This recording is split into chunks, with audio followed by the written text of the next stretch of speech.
Hello, my name is Dr. Benjamin Abella from the University of Pennsylvania, and I'll be sharing with you today some thoughts that I believe post-arrest TTM should target 33 as the primary goal temperature. And I'll certainly explain why I believe this. So first, my disclosures. I've received funding from a number of sources, including industry, Becton Dixon. I also want to acknowledge my superb colleague Hans Freiberg, who I have great respect for. He's my debate partner in this. He's accomplished, thoughtful, a true gentleman, so it's my honor to be debating him today. And as you know, he was instrumental in the TTM trial, published in 2013, as well as the upcoming results from the TTM2 trial, which are due out later this year, and I'm sure we'll be hearing much more about, I should say next year, and we'll be hearing much more about in coming months. Now, why are we having this debate? To do a very brief recap of the data around TTM. You all are certainly probably aware of the HACA trial, hypothermia after cardiac arrest trial, that randomized patients to 33 Celsius versus no cooling, or sort of a wild type control, and they showed much better survival at 33. Also, the Bernard trial, similar design, showing benefit, survival benefit at 33 degrees Celsius. Now, where things got more complicated was the TTM trial compared two temperatures of TTM, 33 and 36, in a comparative effectiveness design. And what they found was survival was the same at both these temperatures. And this really is the core of the debate. Two trials showing benefit at 33, and then one trial seemingly showing that 36 was equally acceptable. And so, however, it's important to note that no RCT has shown better survival with 36 over 33, just one being equal. So I'm going to sort of keep a running score on this that I'll show you shortly. But it's also important to note that there was no difference in adverse events, essentially. This isn't exactly accurate, but by and large, the rate of shivering, bleeding, other things that we care about was the same at 33 and 36 in these trials. So you didn't really gain any significant safety benefits, say, at 36 over 33. So far the score is 33 degrees, two trials. 36 degrees Celsius has no trials showing it's better, and one tie. The TTM trial was a draw, or a tie as we say in the US, at 1. And I'll keep a running score throughout this lecture. Now, it's important to know that there's a large preclinical literature in pig models of arrest, dog models, cellular models, by many investigators, including three very well-known ones here. And all these investigators and studies, these are counted in the 10s and 20s and 30s of studies, have shown that the deeper the temperature, the better the outcome. So a strong dose-effect response. And these are mechanistic studies. So they show differences in brain swelling, inflammation, other things. So they provide a strong basis why we might believe that 33 would be the better choice. And I show you one example just of a very recent one, just to show you that this literature continues to grow. In this pig model, they compared 33 and 35, and they found on the left that there were attenuated markers of injury, such as TGF-alpha, in 33 versus 35. So 33 was quote-unquote better, as well as nerve-specific enolase staining on cells, a cell injury marker down below. And then on the right, you see neurologic deficit. So neurologic scores were better in 33 compared to 35. So this is one example of many showing a dose-effect response in the animal lab, where under very controlled circumstances, the deeper the cooling, the better off the outcome. So to follow up on the score, now it's 2 for 33, 0 for 36, one draw, and in the preclinical realm, it's clear that 33 degrees is the winner over higher temperatures. Now, what about additional clinical evidence since the TTM trial? Well, a number of studies, by my count at least 4, have been published showing that single hospitals or one multi-center hospital group, when they switched to 36, there were problems. And this is one brave example out of Australia. A hospital reading the TTM trial switched to 36. So they wholesale said, we're now going to manage our TTM protocol at 36. And they found worse outcomes. They said, uh-oh, trouble, let's switch back to 33, because they had worse outcomes when they switched. Now, why were there worse outcomes? Was this a systems problem? Was there less attention to detail? Or was 36 biologically worse? We'll never know. But this is a key real-world experience. And this has now also been shown in the United States. This is from my colleague and former mentee, Nicholas Johnson, who's in Seattle, where he showed in the Harborview Hospital data that when they switched based on the TTM trial to 36, they also had worse outcomes. And I show you here their outcomes, and you can see the percentages. They got worse at 36. So now the score is 2-0 with one draw. And in both the preclinical and real-world observational data, 33 wins. So I hope to suggest to you a growing base of evidence why we might prefer 33. Now, have there been other randomized trials? There's been one other large randomized trial of target temperature since the TTM trial, and you probably know of this trial, published just this last year out of France, Dr. Lascaroux and colleagues.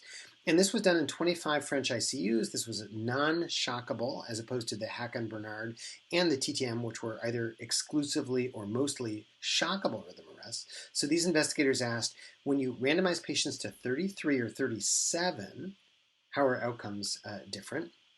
And these are their temperature curves. It is important to note some limitations. This was a somewhat pragmatic design. So there was more temperature variability when they targeted 33 or 37. But nonetheless, it's important to note that survival with CPC 1 or 2, so neurologic survival, was better at 33 than at 37. Now, it's a shame they didn't pick 36 as opposed to 37, because then we could have a direct comparison to the TTM trial, but still, it was a trial again showing that 33 had better outcomes. So my scoring is a little unfair, I'll admit, because the control groups are all a little bit different, but now we have 3 trials supporting 33, no trials supporting 36 as being better, 1 trial showing a tie or a draw, and then the preclinical and in the real world 33 wins. So you see an emerging story here. Well, what have we done at Penn?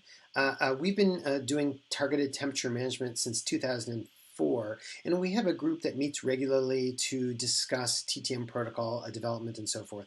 And our interpretation of the TTM trial was, well, it was neutral. It was a well-done study by excellent investigators, but it was fundamentally neutral, meaning there was no difference in benefits or harms. And that cooling to 33 was based on extensive laboratory evidence, as I suggested to you, at least by one example, and 2 other RCTs. So a large database, a large set of evidence supporting 33, and 1 study that was neutral. When you take those with the next point, which is it's very hard to tell who will do well or poorly in the earliest hours following arrest. I wish I could. I've been doing this for a very long time. And in the hour or 2 following arrest, it's very hard to know who will live and do well and who will not. And the chance to modify that outcome is during those first hours, meaning the acute phase of neurologic injury. This is no different than stroke or other big brain injuries where you really need to be aggressive early. You don't get a second chance. So if you take all 4 of these points, and this is not data, these are logic points. If you take these logic points together, we concluded that at Penn we would keep 33 degrees as our default temperature. Now this was before the Harborview and Melbourne experiences I shared with you, so we were sort of glad that we hadn't switched when we saw that other hospitals that switched had worse outcomes. But we did retain some flexibility. We were not overly strict about this. And so for some patients in some situations, we believe that 36 might be warranted. So we wanted to retain some flexibility to have a patient-tailored TTM care. That is to say, for some situations, 36 might be better. And the question, of course, is this approach have any evidence to support it? And stay tuned. I will share with you some very recent evidence that this may be a reasonable way of approaching this whole problem of target temperature. Now, if you don't want to trust the University of Pennsylvania's approach, here is a survey study that asked ICU physicians from a number of countries, in light of the TTM trial, what did you do? Did you switch? Did you stay with 33? Did you switch to 36? And what they found was most ICU investigators or physicians who were asked actually stuck to 33 like we did at Penn. They said, the TTM trial is useful. It has some additional evidence to think about, but in general, we're sticking to 33. On the other hand, some physicians changed their approach and were managing at 36. So clearly, reasonable people can disagree on the approach here based on the data, at least in 2006. This was before that 2019 French study that I think added to the argument. Nonetheless, there's some variability in what physicians are doing. So let's use that now to come full circle and revisit the TTM trial, which, as you know, randomized to 33 or 36, and they found no difference in survival, same survival outcomes. Well, there's some important things to note about this trial. For one thing, the degree of bystander CPR was high, higher than Hack and Bernard, and a high proportion of witnessed VF and a very rapid response time, at least by US standards, for ALS care. And so I wonder, as do others, was the TTM cohort a little too skewed towards mild injury, given that there was so much bystander CPR and short response times? So is it generalizable, say, to the United States setting where patients may be much sicker with less bystander CPR and longer response times? So that's a real question that comes up. Well, here's a clue that might solve the puzzle and might, in a way, harmonize what Dr. Freiberg will argue and what I will argue, which is basically maybe it depends. Maybe 36 or 33 could be used in specific situations. And I share with you data from Cliff Calloway and colleagues in Pittsburgh, where they've collected a large registry of post-arrest care patients, and they've managed some at 33 and some at 36. And through statistical modeling, they're able to look at who did better in each situation. And it's somewhat complicated. What they looked at patients by virtue of their PCAC score, Pittsburgh Cardiac Arrest Injury Score, basically, where 2, 3, and 4 increasing degrees of injury.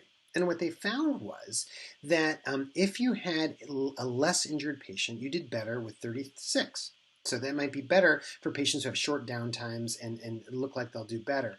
For more injured patients, it was very clear that 33 is the better option and better survival. So this may be the ultimate harmony. Now, this was a retrospective study, so more work is done, but it's very provocative and may suggest a grand unified theory of the right approach for TTM.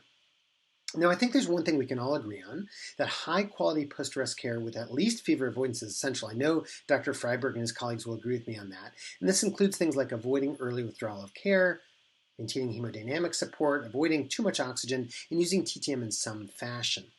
Now, finally, and this is a bit shameless of me, but I want to advertise our program at Penn called the TTM Academy. Full disclosure, I make no money from this. It's a free thing where we have podcasts and other content related to this question and others in post-arrest care.